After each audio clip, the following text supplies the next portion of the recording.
बघूयात। आसाममधील सामूहिक बलात्कार प्रकरणातल्या आरोपीचा मृत्यू झालाय। आरोपी तफज्जुल इस्लामचा पाण्यात बुडून मृत्यू झाला असं कळतंय। पोलीस आरोपीला रात्री क्राइम सीनवर घेऊन गेले होते आणि घटना पुनर्निर्माण करत होते आणि त्याच वेळी आरोपीने पळून जाण्याचा प्रयत्न केला आणि एका जवळच्या तलावात तो पडला आणि त्यामध्येच त्याचा मृत्यू झाला असं समजतंय। प्रतिनिधी शिवाजी काळेंकडून अपडेट्स घेणार आहोत। शिवाजी, काय नेमके तपशील आहेत या प्रकरणातले पुढचे?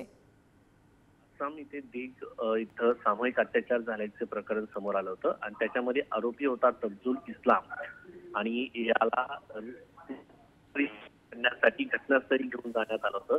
साधारण सकाळची पहाटेची 4 वाजताची घटना होती आणि 4 वाजता त्याला तलावाजवळ घेऊन गेल्यानंतर त्याने केला असा दावा आसाम पोलिसांनी केला आहे। त्याचा मृत्यू झाल्याचं सांगण्यात येत आहे।